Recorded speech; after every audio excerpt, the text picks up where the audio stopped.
Hi everyone, welcome to Romance Stories. Before watching the video, please give me a like and subscribe. Thank you very much. My father forced me into a business marriage with a female CEO to secure a trade alliance. She's 5 feet 6 inches, a powerhouse executive, and had never once stepped foot in our home. We've been married for nearly half a year, and I honestly couldn't even remember what she looked like. However, being a CEO's husband pays well. Every month, like clockwork, she transfers $50,000 into my account for living expenses. I'm practically dying of laughter. A wife who never comes home and a mountain of cash to spend? This is the dream. I stayed out partying with my boys until 3 a.m. before finally stumbling home. The moment I flipped the switch, I saw a strange woman sitting right on my bed, looking anything but happy. "So, you finally decided to come home?" she said coldly. I jumped out of my skin. I immediately slammed the door shut and locked it from the outside, reaching for my phone to call the cops. From behind the door, the woman's low, husky voice rang out. "Leo, don't tell me you've forgotten who I am." The alcohol was still clouding my brain. I didn't care what she had to say. Fumbling with my phone, I shouted back, "I don't care who you are. You're dead meat. Breaking into a private residence. Enjoy your time in prison." "Leo, I am your wife." "Oh, wife." My brain held an emergency meeting and finally retrieved the file. "Right? I actually had a wife. I haven't been home. It seems you've been living quite the comfortable life," she noted. Iris was wearing a thin, dark silk nightgown, sitting regally on the bed. Her long, pale legs were crossed, and the hem of her gown had slipped up just enough to reveal her delicate feet, making me feel a sudden, restless itch all over.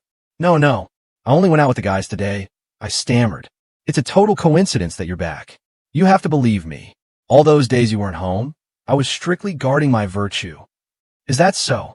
Iris nudged the bridge of her glasses with a slender finger, a meaningful smile playing on her lips. "I suppose I've truly neglected my husband lately.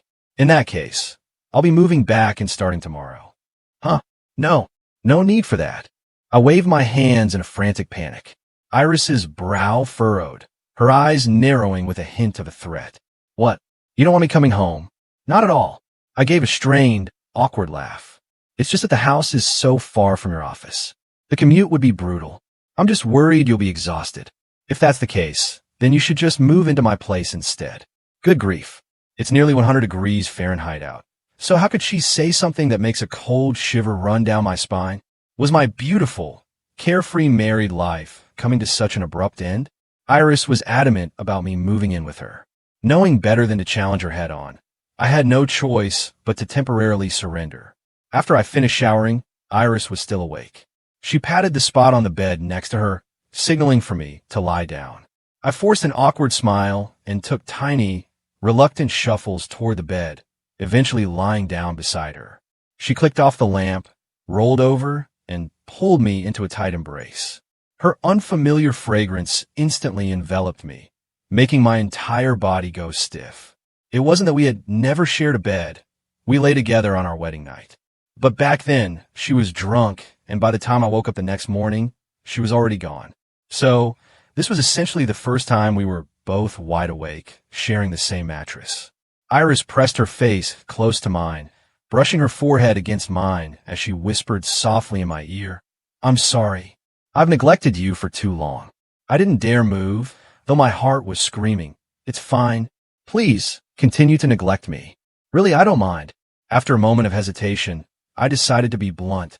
"Actually, I understand. We married for a business alliance, not for love. I really don't mind you not coming home.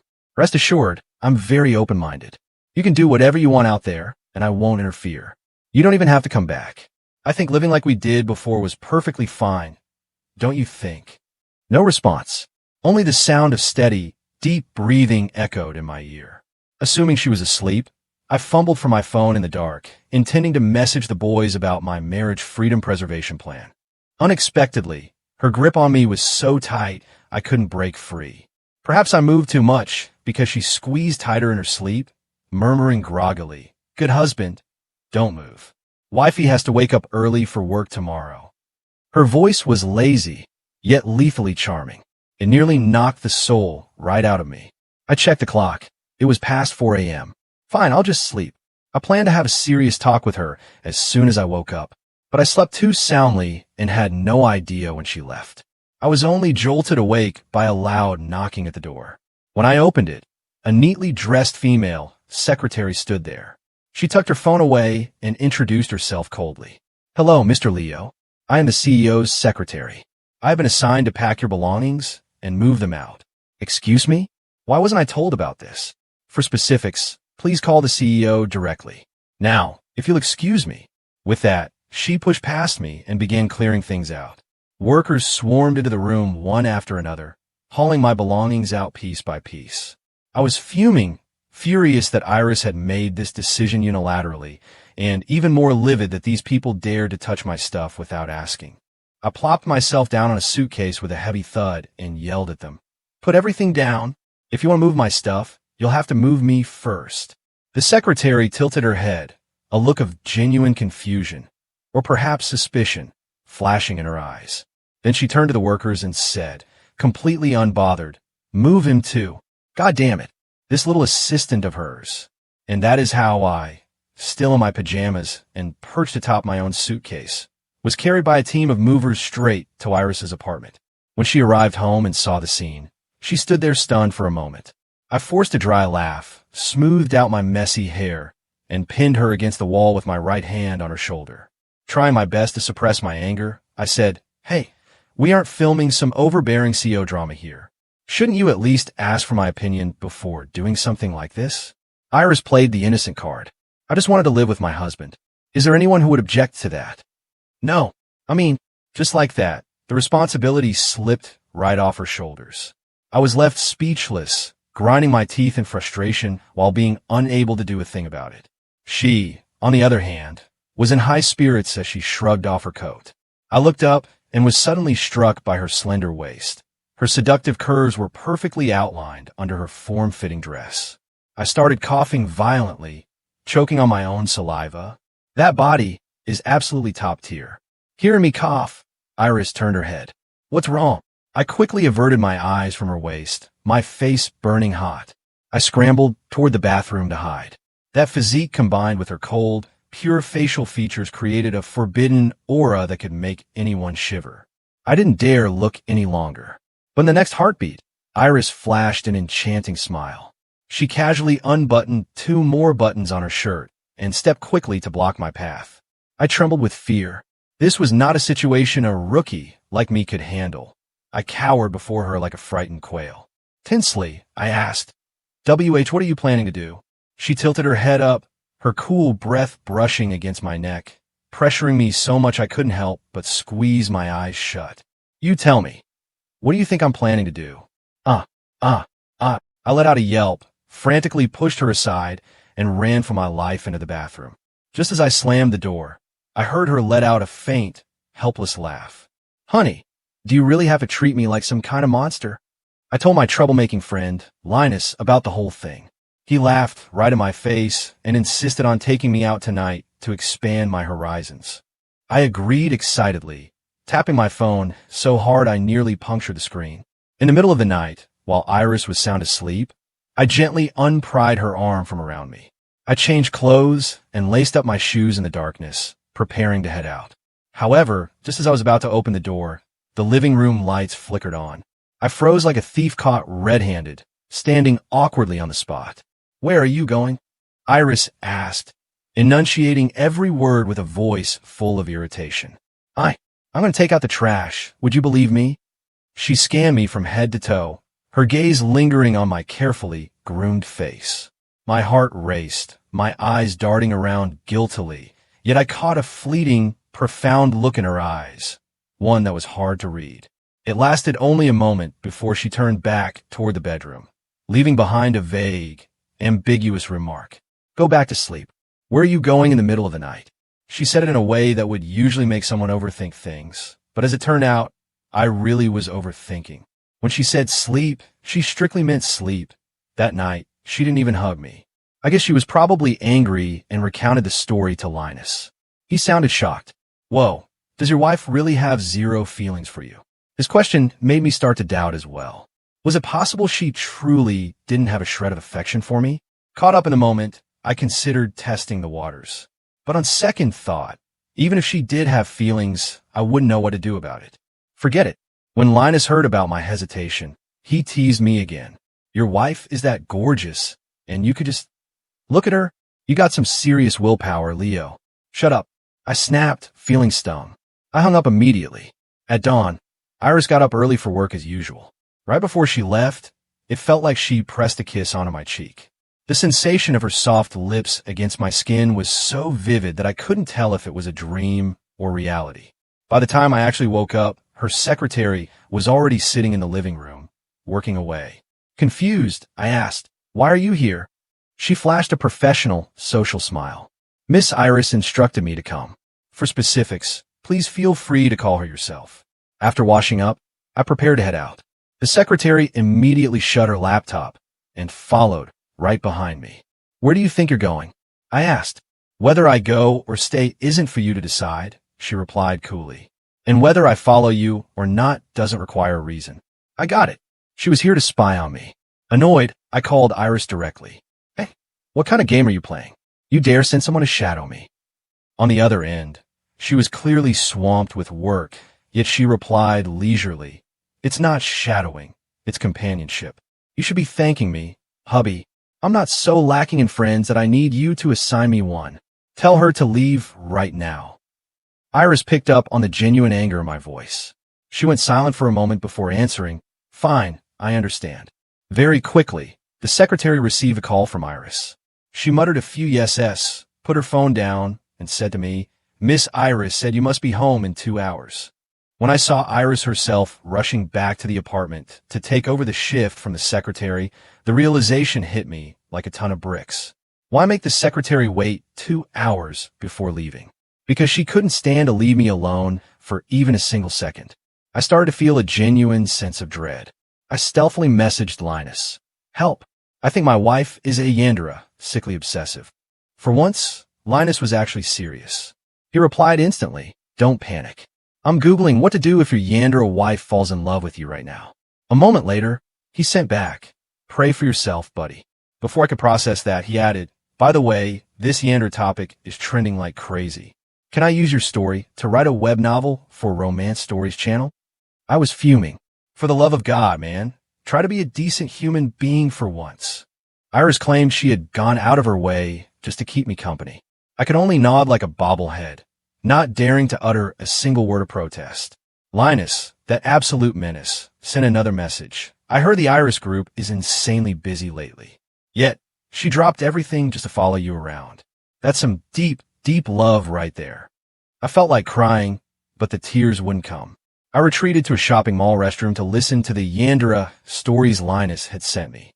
My head was filled with images of Iris wrapping her hands around my neck, whispering, "Don't you ever dream of leaving me." Trembling with fear, I called my father. "Dad, can I get a divorce? Please." On the other end, he was busy negotiating a deal. Hearing my sudden request, his voice grew stern. "Don't force me to strike your name from the family records, okay?" I caught the hint immediately and switched to a fawning tone. "My beloved, hardworking father, please carry on." With no path for retreat, I had to face the music. Walking out of the restroom, I saw Iris leaning against the railing, watching children dancing in the first floor plaza. She was smiling gently, her eyes and lips curving into a soft expression that brightened her entire face. I suddenly recalled our first meeting. Two strangers, silent, watching each other from a distance. At our wedding, we both wore fake smiles for the guests. A match made in heaven to the outside world, but in reality, we barely knew each other's faces. Yet, even then, she had kindly straightened my collar and tied my necktie when I looked disheveled. Could such a warm, gentle wife truly be a terrifying Yandere? "What are you thinking about?" Iris approached and poked my cheek lightly. "I'm thinking about whether you're going to hit me." "Are you losing your mind?" She rolled her eyes. But a split second later, as if remembering something, she flashed a cold smile. "Well, I wouldn't be so sure about that." I immediately recalled Linus's warning. Never provoke a Yandere. Otherwise, either she dies or you do. If you want to escape one, your best bet is to make her lose interest in you. So, that night, I dug up an old interview of Iris. She said she liked intelligent men. Fine. I decided to play dumb and act like a complete jerk all day. I transformed myself into a classic villain from a soap opera, thinking she'd grow sick of me in no time. The thought of returning to my rich, free, single life made me giddy with happiness. But to my horror, after all my antics, Iris didn't grow bored. Instead, she clung to me even tighter. She even hugged me from behind and whispered into my ear, "I'm sorry. I haven't been serving you well enough." I was utterly crushed. What on earth did I have to do for Iris to finally let me go? But just as I was about to accept my fate and learn to be a good little husband, a plot twist occurred. Iris went abroad for a business trip. The very next day, news of her spending the night at a hotel with a handsome foreign man dominated the headlines. Messages from my parents and friends started pouring in like a blizzard. Meanwhile, I was at home, looking at the photos of her and that guy, literally jumping for joy and screaming at the top of my lungs. I'm free. Ha ha ha. I called my lawyer immediately to ask about divorce procedures. The lawyer sounded a bit awkward. "Mr. Leo, perhaps you should finish laughing before we continue." I felt a little embarrassed, but I couldn't contain my delight. The lawyer, seasoned by many storms, offered some comfort. "It's fine. I'll send over all the information you need shortly." "Thank you. Thank you. Seriously, is there anything in this world more exhilarating than your wife cheating?" Not only was I now the innocent party, but I could also get a divorce with my head held high. I called Linus. "Bro, we're going out tonight. Let's celebrate my upcoming freedom." Unexpectedly, Linus asked, "Are you actually happy, or has your Yandere wife tortured you into a state of total delusion?" I insisted, "I'm genuinely happy. This time, a divorce is actually possible. At the very least, I have a perfect excuse to make sure she never clings to me again." My laughter died the exact moment a travel-worn, exhausted Iris appeared right in front of me. She was back. I hurriedly switched off my phone. Her eyes were red-rimmed, and veins were visible in her tired gaze. She looked at me in shock as I approached, even taking 2 steps back. "Were the things you just said true?" The look in her eyes, as if she were about to burst into tears, threw me into a total panic. I had no idea what to do. Don't be like this. Stop pretending," Iris screamed. The tears she had been holding back finally came crashing down. "I am asking you, were the words you just said the truth or a lie?" I was startled into silence, paralyzed and unable to answer. As Iris stared at me, her disappointment grew deeper by the second. Finally, she stopped waiting for my response, spun around, and bolted out of the house. The only thing left behind was the thunderous slam of the front door. I sat there on the floor in a daze, my mind a tangled mess. Linus called to check on the situation. I told him I didn't know anymore. She cried. She cried while asking me if I meant those things. "I don't know. It's so strange. Why would she react like that?" Linus let out a long sigh. "She's most likely truly in love with you." I froze. Then why was she at a hotel with that handsome guy? "Leo, are you actually an idiot? The fact that she rushed home to find you immediately means there's definitely a misunderstanding. But why would she even love me? Ask God that question. I'm done with you." My head was spinning with questions, but one thing finally had a clear answer. Iris wasn't a Yandere. She was clearly furious and felt deeply wronged just now. Yet she didn't do anything extreme to me. However, this realization seemed meaningless now. Iris wasn't answering my calls, and she wasn't coming home. Even the mediation from both sets of parents was useless. Her mother said, "There's nothing we can do. She's been stubborn like this since she was a child." My father, nursing a headache, called me. "You're the one who chased her away, so you'd better be the one to coax her back. If you can't, pack your bags and get out of my sight." Oh, and one more thing. That news about the handsome guy? It was just an employee called in for an emergency during his vacation. The group's PR department already released a group photo. The fake news has been debunked. That was the fatal blow that pierced through my last shred of hope. So, right now, I was the only one entirely in the wrong. Good grief, why is my life like this? Iris was determined not to see me. To stop me, she even made all the company security guards memorize my face. My current situation was beyond difficult. Out of desperation, I thought of one person who could definitely help me see her, Secretary Daisy. At the ground floor of the Iris Group building, the security guard greeted her. "Miss Daisy, taking your father to the office today? Standing next to Daisy was me, in disguise. I felt lightheaded. She pressed down on the white wig on my head and smiled. Yeah, taking my dad for a tour of the company. I thought I had made it through scot-free. Unexpectedly, Iris brushed past us, saying to the guard and Daisy, "During this sensitive period, absolutely no unauthorized personnel are allowed in. Daisy, have a coffee on my desk within 3 minutes, or don't bother coming to work tomorrow." A second later, she stepped into the elevator. Daisy sprinted toward the coffee shop, and I was caught by the sharp-eyed guard and kept outside. "Iris, you're really something." That afternoon, Daisy sent me another tip. At 4 p.m., Iris is going to the Forbidden City to meet a client. You can't get in without a prior appointment. I pulled some strings and asked a friend to help me book a room right next to hers. However, by 6 p.m., there was still no sign of her. I messaged Daisy to check, and she replied, "They're already here. Someone just told me they finished the meeting and are preparing to leave." In a panic, I dashed out, only to catch a glimpse through the window of Iris's car pulling away. I didn't even have to think. I knew she was playing me again. On the phone, Daisy sounded like she was on the verge of tears. "Mr. Leo, I beg of you, please hurry up and coax Miss Iris back. I can't handle any more overtime." At the same time, a message from my father came down like a guillotine. "Grandfather's birthday is this Saturday. Bring Iris home for dinner. Don't you dare tell me you two haven't made up yet." Those few short words sent a chill down my spine. I hurriedly replied, "We've made up. We've made up. We will definitely be there for grandfather's birthday." As I set the phone down, cold sweat had already soaked through my shirt. Making peace with Iris was now a matter of life and death. I asked Daisy to send me the address of the hotel where Iris was staying. She replied quickly, adding, "Mr. Leo, I am literally risking my life to give you this intel. You have to step up. Give it everything you've got." The pressure felt like a mountain, but I couldn't let her down. I could only grit my teeth and reply, "Got it. I'll give my all." At 7 p.m., Daisy reported, "Miss Iris has left the office." I immediately sprinted from the Forbidden City toward the hotel, but the traffic was horrific. The cars weren't moving an inch.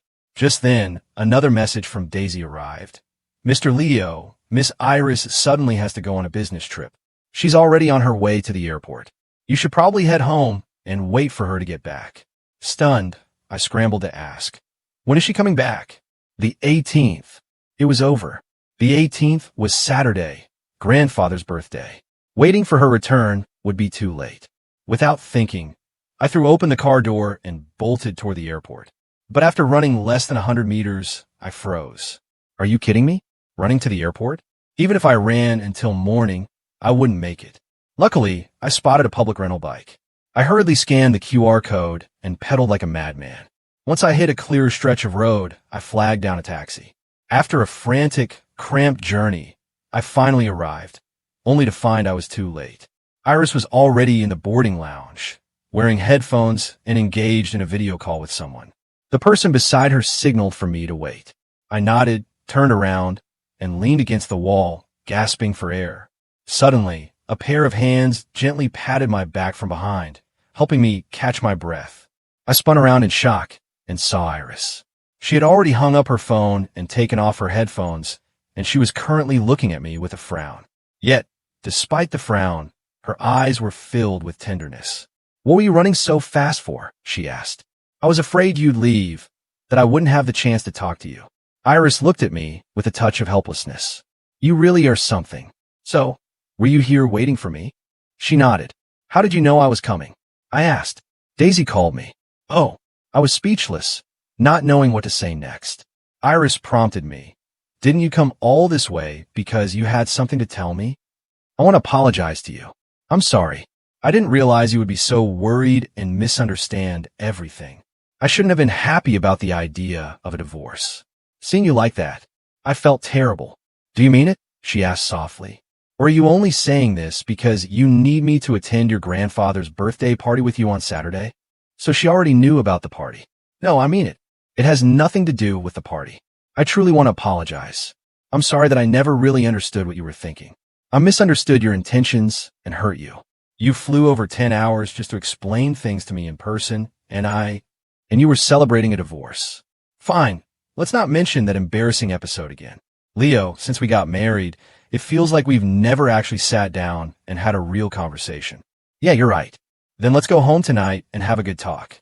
Wait, don't you have to go on your business trip? I sent someone else in my place.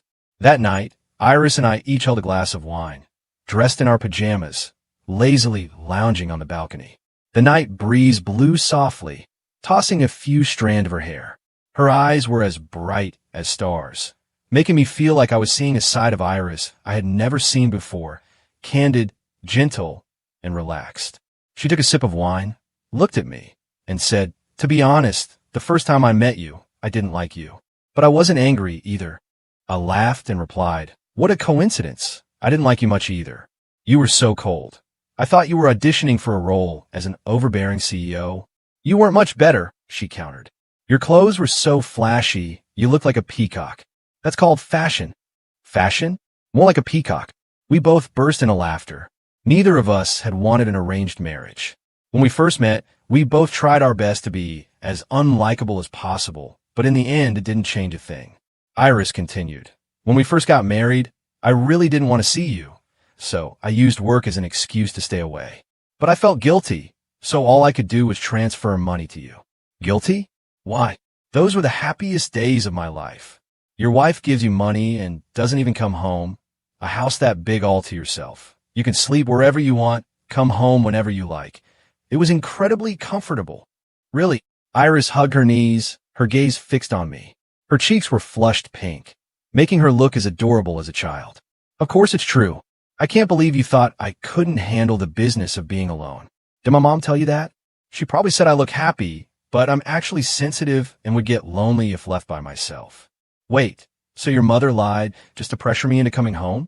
And here I thought you were suffering." She paused, looking confused.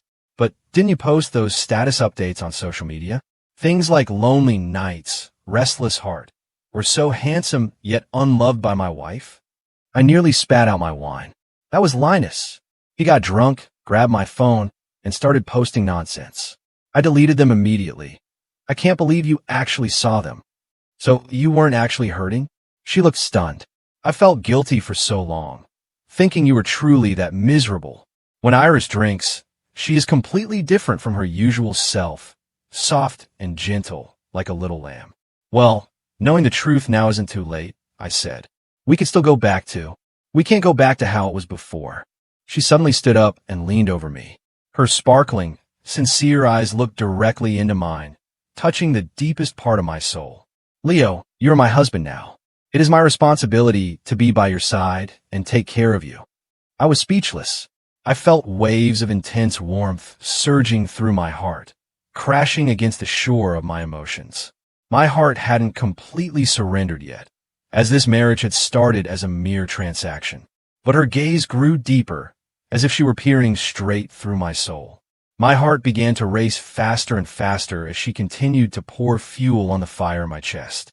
I didn't even know when my feelings for her had started to change. Maybe it was at the wedding, when she saw me being clumsy and hiding in a corner to nap. Maybe it was when I quietly handed her a biscuit, shielding her so she could sneak a bite. Maybe it was when we stood shoulder to shoulder against the world, or when I received those rare but sincere moments of care from her. My wife had actually become quite cute. I sat there in a daze, looking like a total fool. "Leo, I like you," Iris whispered. "I believe that this liking will grow into love over time. What about you? Do you like me?" I didn't know if I liked Iris yet, but at this moment, I started to feel a spark of anticipation for this marriage. Perhaps I could actually hope for happiness. "I don't know," I said, shaking my head, "but I'm willing to find out." With that, I leaned in and kissed her. I, Leo, have always been a man of action. Iris froze for a split second, but very quickly, she began to kiss me back. Her arms gently wound around my neck, deepening the kiss into something passionate and lingering.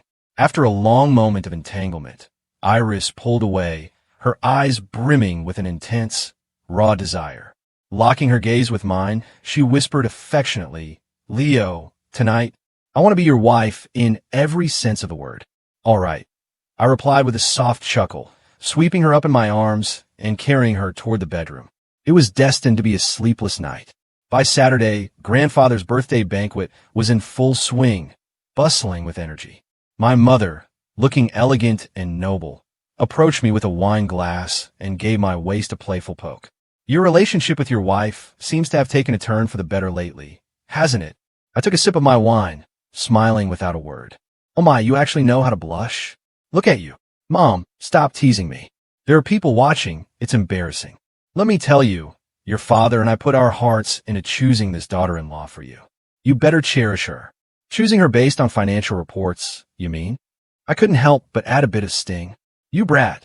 She tapped me on the head. Financial reports? We looked at character and integrity. The Iris family has always been known for being loyal and devoted. What good is money if that's all there is? Does our family look like we're lacking cash? Your father and I just want to find a gentle, thoughtful woman who could be your companion for life. For the first time today, I truly understood my parents' intentions. One day, when you become a father yourself, you'll understand a parent's heart, my mother said, shaking her head as she walked away. Iris walked over, looping her arm through mine, and asked softly, "What was your mother saying?" "Nothing, just that I realized how lucky I am." Iris leaned into my chest, and I pulled her closer. Linus sent a text. Interviewing Mr. Leo. How does it feel to have a wife who insists on coming home every single day? I replied with a happy grin. It's not bad at all, except for the part where she clings to me and won't stop kissing me. My phone screen lit up again with a message from Daisy. Sir, please tell Miss Iris to come out now. If she doesn't hurry, she'll miss her flight. I remember the first time I met Iris, that cold, distant expression. Compared to the clingy little enchantress she was now, they were like two completely different people. I struggled to push her back just 2 inches, poking my head out of her tight embrace to take a deep breath. Can you maybe go now? You're holding me so tight, I can't breathe. Are you kicking me out? Do you not love me anymore? No, you are my heart, my soul, 3/4 of my very existence. I coaxed her while seizing the opportunity to pull the door open and usher her out. Baby, I'll be back soon, she called out through the door. Yeah, love you, I shouted back. Simultaneously, I frantically messaged Daisy. Help me keep her there as long as possible. If you succeed, there's a massive bonus in it for you. Daisy replied instantly. Last time we went shopping, I saw a brand new designer bag. If this works, you'd better make sure I get it. The deal was struck. Night fell, and the neon lights sliced through the darkness, turning the city into a vibrant, multicolored stage. Linus clinked his glass against mine and leaned in. Tell me, how long has it been since we've actually had a night out? I counted on my fingers with a bitter smile. 1 year and 4 months. Exactly 487 days. Linus couldn't help but sigh. So this is what a woman in love looks like. Remember when she wouldn't come home for 6 months? Now, she probably wishes she could strap you to her belt 24/7. Don't even start. I don't even dare to resist. If she gives me even the slightest pouty look, I can't say no to save my life. All I want to do is hold her and kiss her. Linus thought to himself, wait, is this supposed to be a complaint? Why is the air suddenly thick with the bittersweet scent of romance? Fine, let's stop talking about her, I said excitedly, clinking glasses with him again. Iris definitely won't be back this week. Let's just enjoy ourselves.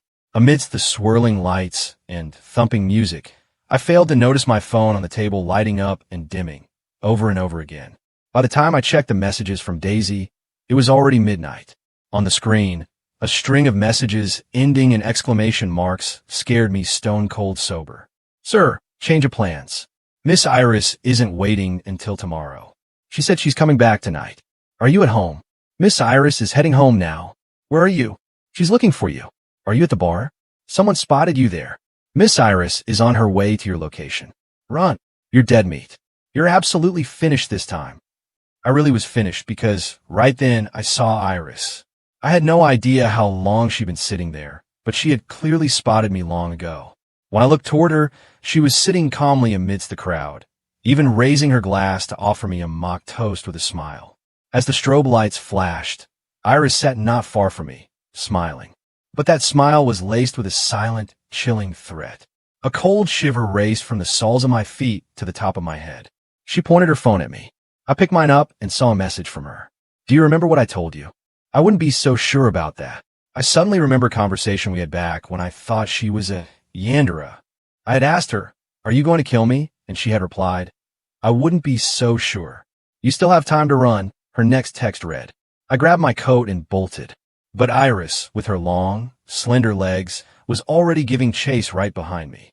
In that moment, I felt like a character in a horror movie. But the more I ran, the more I felt something was off.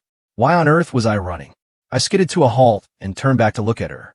Iris stood there with her arms crossed, a playful, doting smile on her face. Suddenly it clicked. "You scared me on purpose." "Well, obviously," she said, stepping closer and gently pressing her hand against my face.